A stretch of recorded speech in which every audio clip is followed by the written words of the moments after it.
Continuing where the previous videos have left off in the series of the history of New York State parks and state historic sites, this is the year 2024, the centennial year for the New York State Office of Parks, Recreation, and Historical Preservation.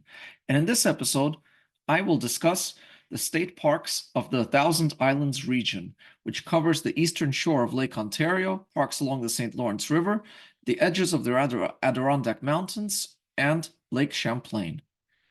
This is the region that is the most sparsely populated in New York State and includes many state parks that are accessible only by boat, being located on small islands and open only during the warm season months. These parks have a very long history, going back to 1898, when nearly a dozen small parks along the Canadian border were designated as the St. Lawrence Reservation, part of an international park that was proposed by the leaders of the Canadian province of Ontario and the state of New York, but ended up being designated only by the state of New York. St. Lawrence Reservation was later broken up into individual state parks, stretching from Long Point on Chaumont Bay on Lake Ontario towards a small island on Chippewa Bay in the St. Lawrence River, Crane Point. But before I go into the state parks of the St. Lawrence region, there's one I forgot to mention in the central region, and that is Canadarago Lake State Boat Launch, a 1.2-acre park that has 2 boat slips with fishing access and a few picnic tables and barbecue grills. Canadarago Lake is 3.5 miles long with 10 miles of shoreline and a maximum depth of 44 feet. It is the smaller twin to the larger Otsego Lake nearby. Now going into the Thousand Islands region, the first state park going from west to east is Southwick Beach State Park in Henderson. Being located on the east shore of Lake Ontario, it receives very large waves and a very sandy beach reminiscent of the oceans. But then when you get there, you see that it's fresh water. And it has a very beautiful new bathhouse as well as campsites at Southwick Beach State Park. Robert G. Wells State Park is 1,067 acres and became a state park in 2004 after the death of its namesake. It was the country home of Robert G. Wells, the brewmaster for the Genesee Brewing Company and a very much dog owner who wrote books about dog hunting and breeding and training. There are trails in this park named after his dogs and statues of them, as well as a dog cemetery. This park offers camping cabins and his summer home for rent. Robert G. Wells was a dog hunting expert and an author, and he also had a country home in Alabama that is also now a state park named after him. This is the Robert G. Wells State Park on Lake Ontario. Westcott Beach State Park is also located in the town of Henderson. It is 319 acres and became a state park in 1946 with a beach, playground, playing fields, and picnic tables and pavilions, with nature trails connecting to its uphill portion of the park that has campsites, 168 in total. Sackett's Harbor Battlefield State Historic Site. Sackett's Harbor was a very important naval base and shipbuilding site during the War of 1812, when the United States tried to conquer British Canada, and British Canada tried to take the United States and force them back into the empire. The War of 1812 ended in a stalemate, with Canada remaining under British control for a few more decades, and the United States preserving its independence with the borders remaining the same. This was a site of 2 battles during the War of 1812 at Sackett's Harbor. You'll find historical signs throughout this park telling you the story of the battles that took place here. Long Point State Park at Chaumont Bay is 23 acres, opened in 1913, opened during the summer for a playground, picnic area, and boat launch, part of the St. Lawrence Reservation. Burnham Point State Park was largely undeveloped until 1922, when the Roosevelt Highway that connects Cape Vince and Alexandria Bay was built. Really just a 2-lane road that is New York State Route 12E, but runs past Burnham Point. That's just 12 acres, going back to 1898. Grass Point State Park in Alexandria Bay became a state park in 1926 with just 114 acres, has picnic, camping, playground, playing fields, fishing and ice fishing when the weather allows, and a beach with a snowmobile trail and views of the Rock Island Lighthouse, which we'll speak about shortly.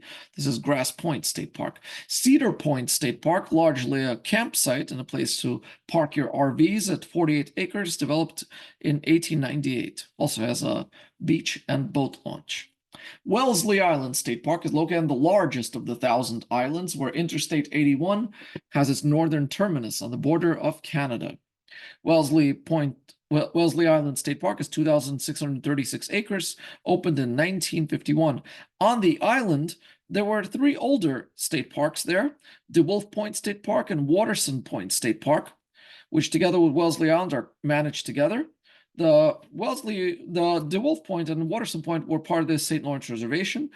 And inside the state park is the Mina Anthony Common Nature Center. For 24 years before her death in 1950, Mina Anthony Common conducted the annual local bird census for the Audubon Society and North Country Bird Club, the latter of which she founded. She also served as the official federal bird observer for Jefferson County, New York, local bird migration expert for National Fish and Wildlife Service. This is Wellesley Island State Park. It's also a very beautiful nature center on a hilltop. Also has campgrounds and camping tents and cabins, and again, very nice beach as well here. Waterson Point State Park, enveloped by Wellesley Island State Park, is much older and part of the St. Lawrence Reservation, just 6 acres in 1898, accessible only by boat, with fishing and picnic tables. DeWolf Point State Park is located on the southern side of Wellesley Island at 13 acres, also going back to 1898, has a gazebo and fishing and boat docks and very picturesque cliffs that reflect on the water at DeWolf Point State Park.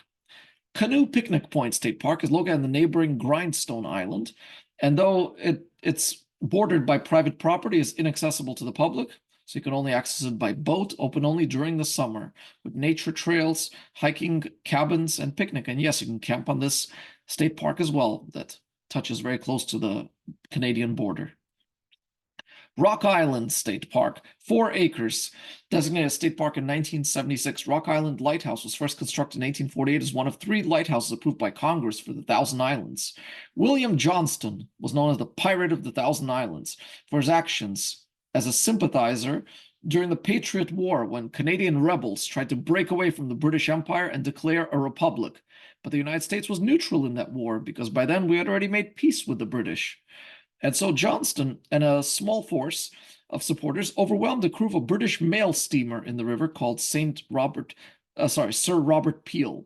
Not having enough men to man the steamer, he set the Peel on fire on a small island in the St. Lawrence River that's now known as Peel Island. Johnston was arrested, declared outlaw by the U.S. government, tried several times before finally receiving a pardon, after which he served as the lighthouse keeper at Rock Island Light from 1853 to 1861. It was last used as an official lighthouse in 1958, so today just historic and decorative. And on the island, you'll find historical signs such as these, telling the story of the men who manned this island, kept the light on, as well as the expansion and development of this island over the decades.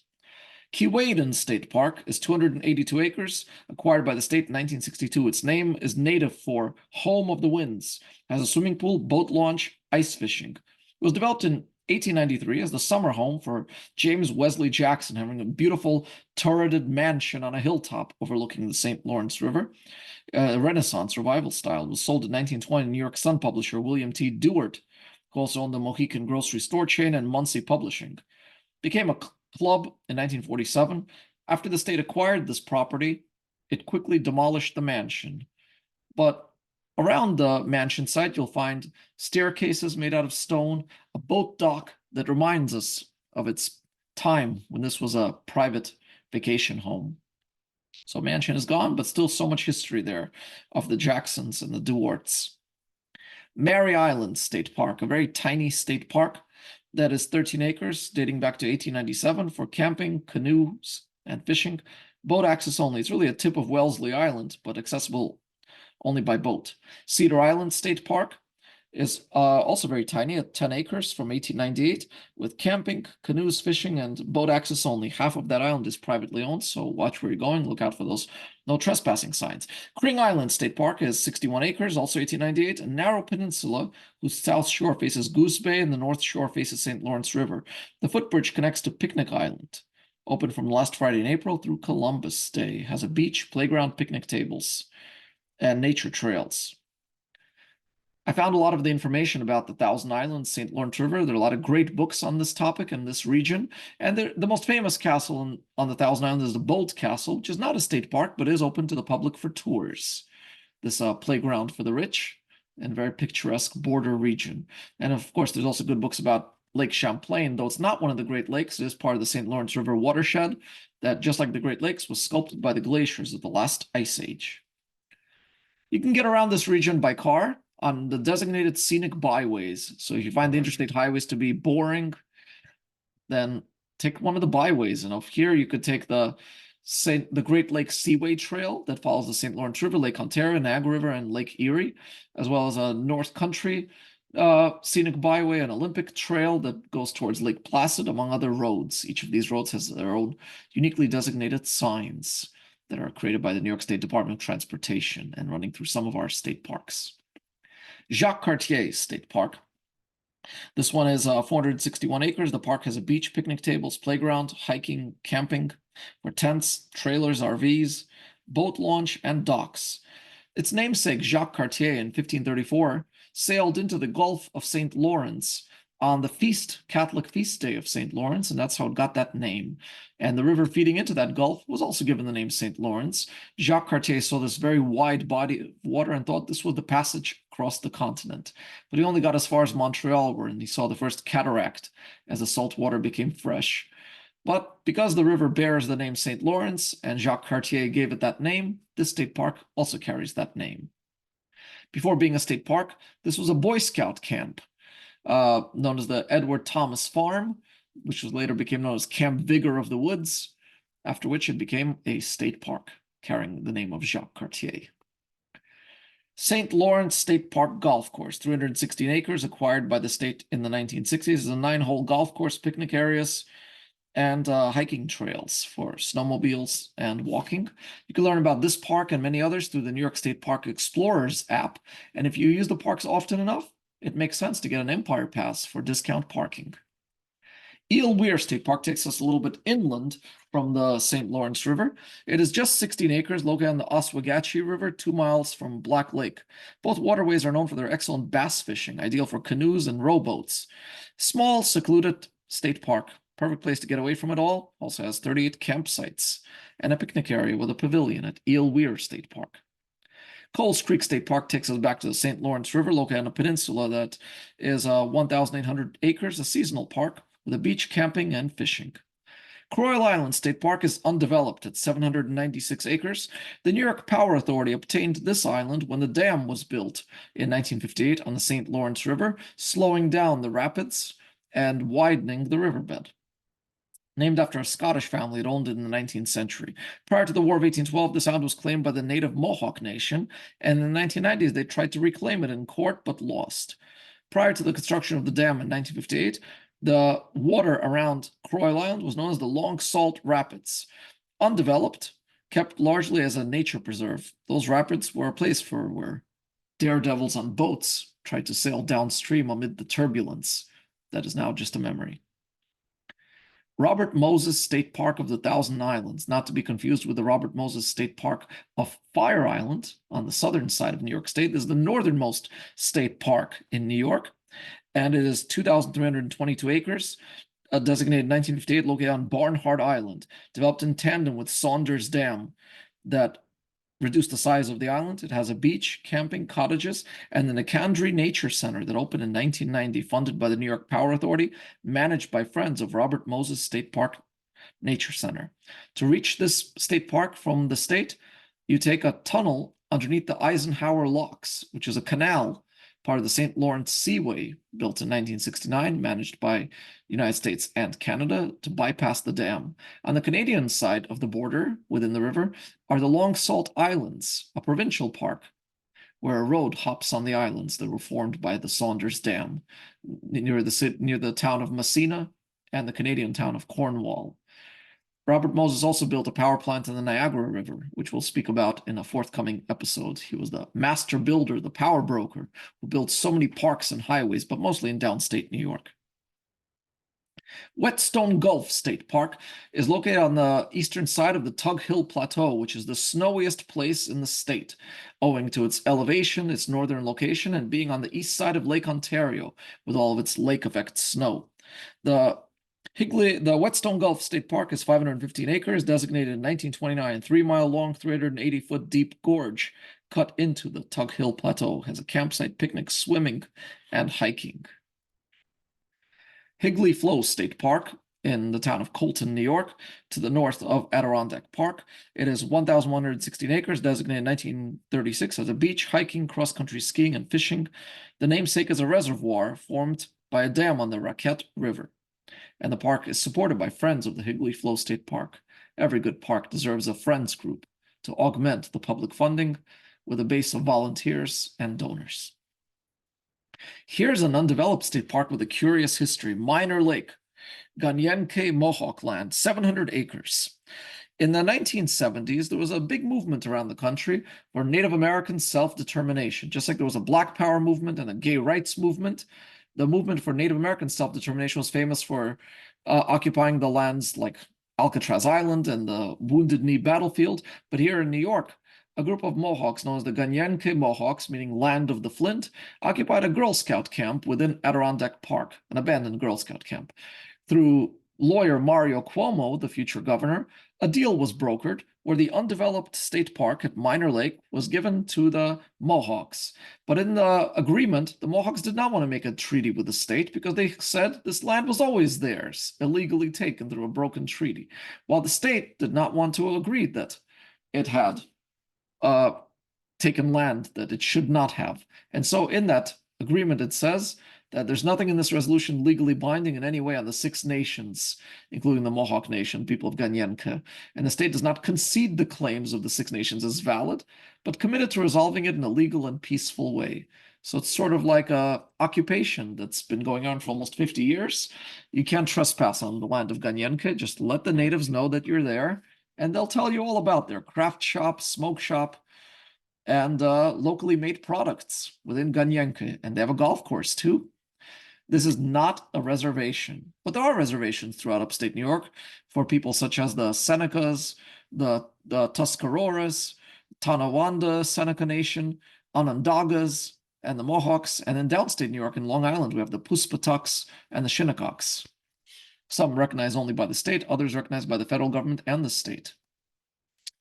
Macomb Reservation State Park, located just outside the borders of Adirondack Park. It is 1,600 acres, designated in 1968, a former military training site purchased by the state in 1947 and then designated as a state park nearly 20 years later.